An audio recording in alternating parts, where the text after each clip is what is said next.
Happy Saturday. This week we talked about Eustace the monk, and we mentioned that he's been cited as one of the possible inspirations for the character of Robin Hood.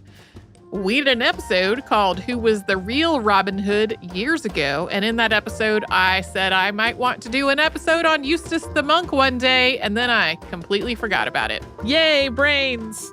That episode, though, is today's Saturday Classic, and it originally came out on June 5th, 2013. Enjoy! Welcome to Stuff You Missed in History Class, a production of iHeartRadio.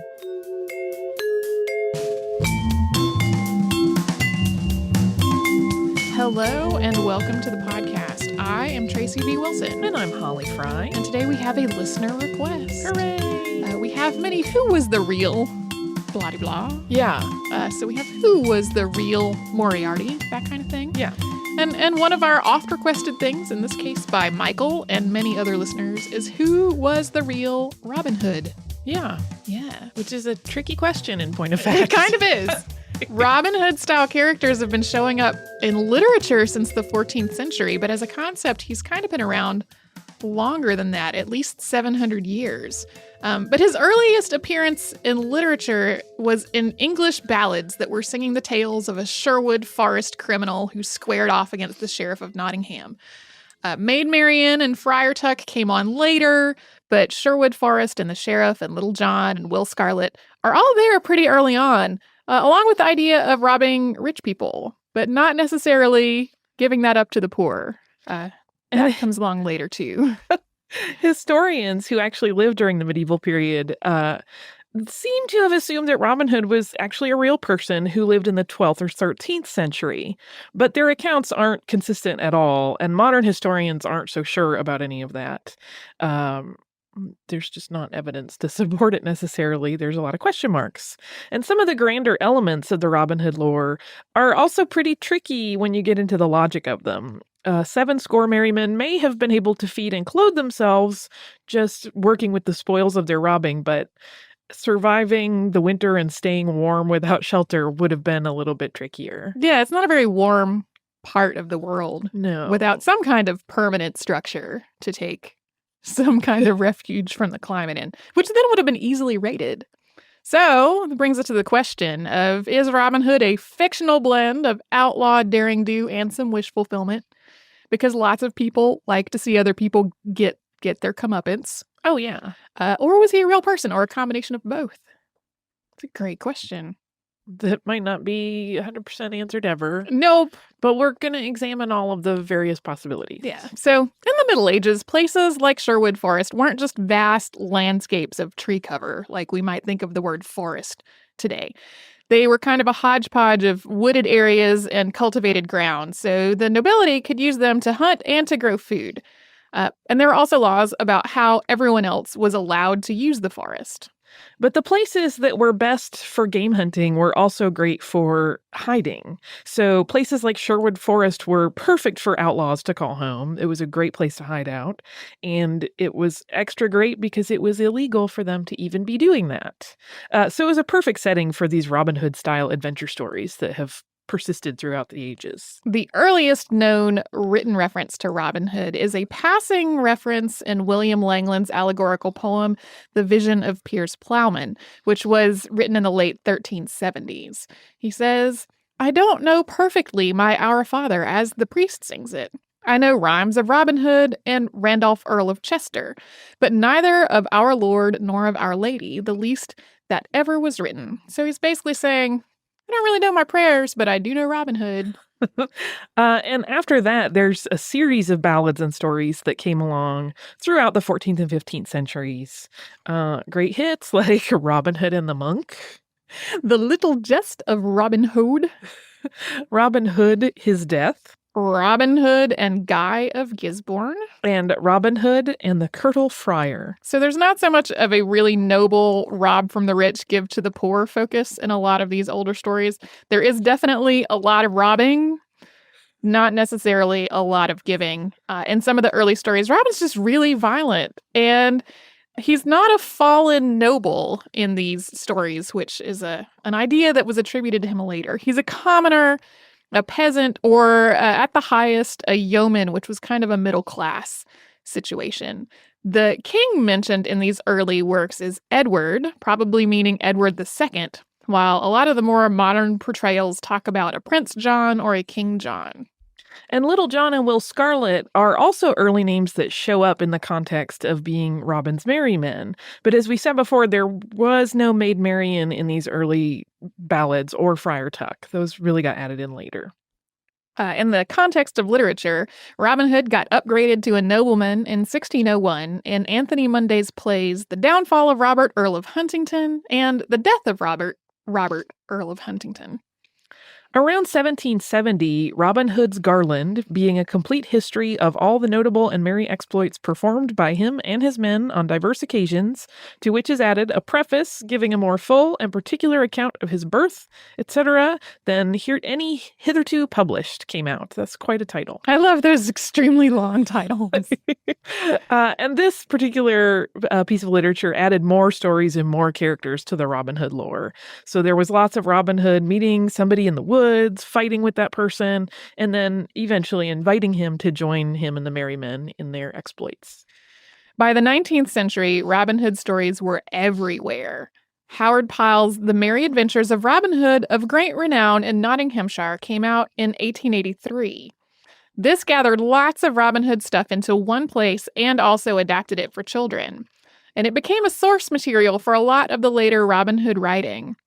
This was an illustrated book. It was really expensive for its time compared to other books, and it was wildly successful.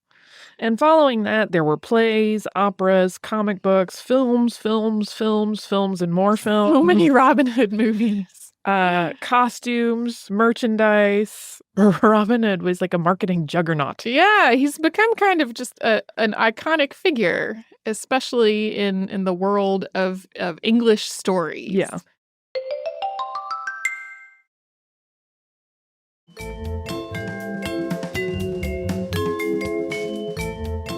So, is there any truth to all of this? One of the earliest historical notations of Robin Hood was from John Major, a Scottish historian, who wrote his History of Greater Britain in 1521. He claims Robin Hood did his criminal living in Sherwood Forest in 1193 and 1194. Should I read what he says about it? Yes, give us a little passage. Okay, he says, "About this time it was, as I conceive, that there flourished those famous robbers, Robert Hood, an Englishman, and Little John, who lay wait in the woods, but spoiled of their goods those only that were wealthy. They took the life of no man, unless either he attacked them or offered resistance in defense of his property. Robert supported by his plundering 100 bowmen, ready fighters every one, with whom 400 of the strongest would not dare to engage in combat. The feats of this Robert are told in sons, all over Britain. He would allow no woman to suffer injustice, nor would he spoil the poor, but rather enriched them from the plunder taken from abbots. The robberies of this man I condemn, but of all robbers he was the humanest and the chief." So he's pretty much solidly in favor of Robin Hood. Not cool for stealing, but definitely cool for all that other stuff. Yeah. And other historians of the time, including Andrew of Wintoun and Walter Bower, concurred that Robin Hood was active during the middle and late 1200s. So they all sort of have this consensus about him being a real person, although their dates are different. Yeah. Much of today's historical writing is not quite so sure that he was a real person, and most of that research has involved sifting through old court records, which is what we will talk about next. But the court records, even though they're legal documents, don't entirely support the literary and historical writings. So I'm sure some people are not so enthused about them. No. Because some people want to believe, they want to find a true Robin Hood in the mix. Yeah. So the name Robert Hod appears in court documents in 1225. And this is the earliest known record of a criminal's name that may have morphed its way into Robin Hood.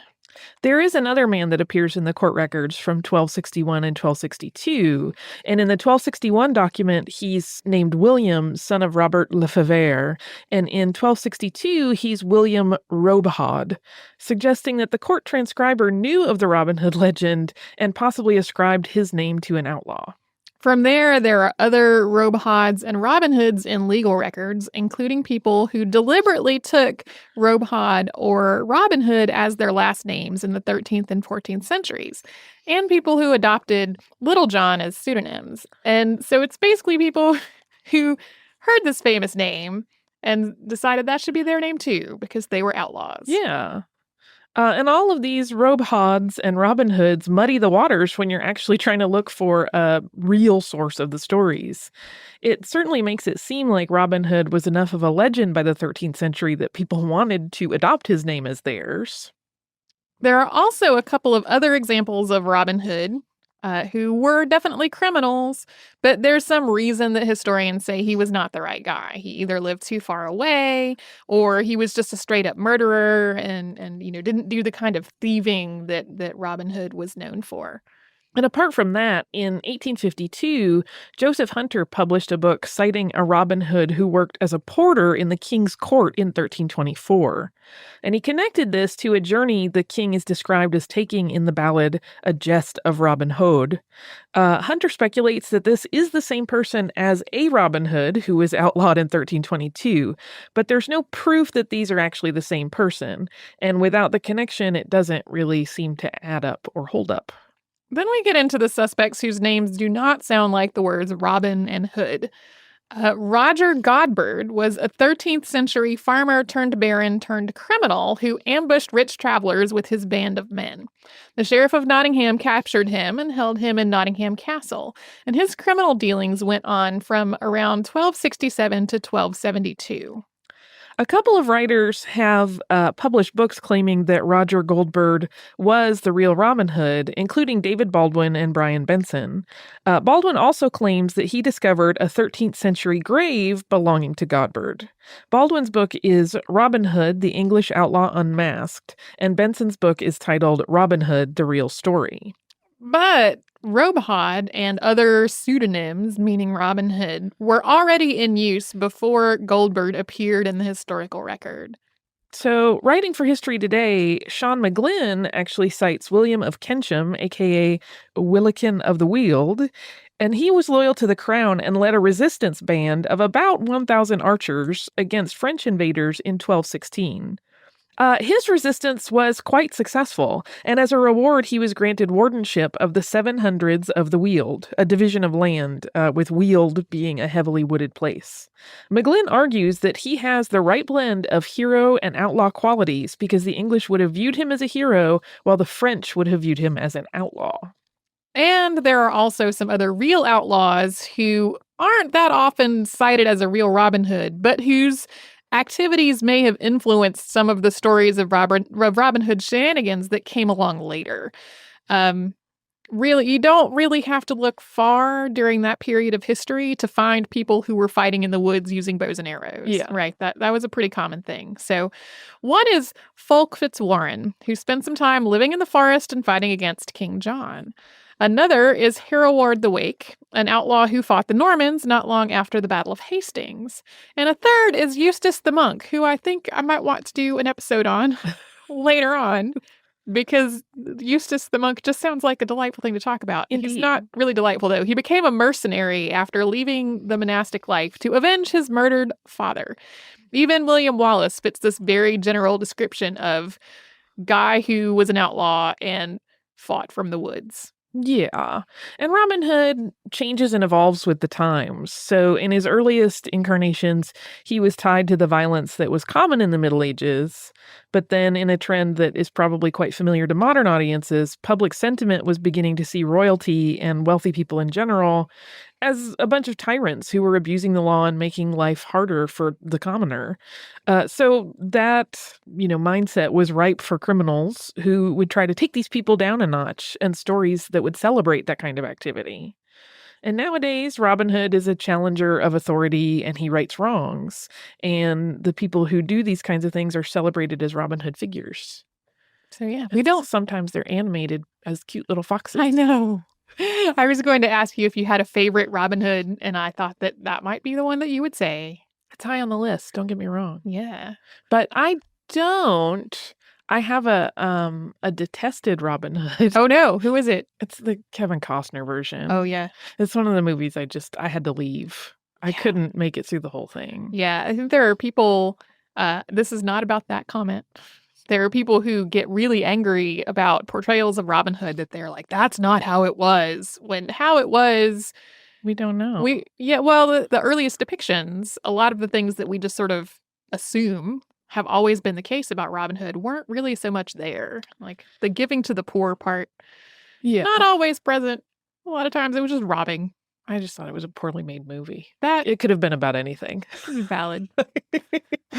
But I do really like the Disney version, even though, of course, it's completely manipulated to be really cutesy, and Yeah. history kind of gets tossed out the window a bit, mostly because foxes don't wear clothes. No. They typically do not do that. I like Robin Hood. I do too. It's such a fun story, and I like that it is something that evolves and kind of becomes what any part of history and culture needs it to be. Yeah. And I would kind of rather we never know if there was a definite number one real person who was, quote, the real Robin Hood. I like him to be kind of mythic and legendary. Well, unless somebody discovers a magical historical artifact, you get your wish. Okay. Let's not ever do that.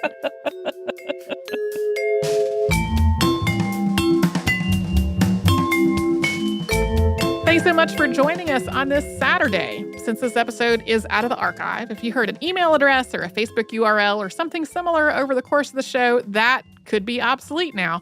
Our current email address is historypodcast@iheartradio.com.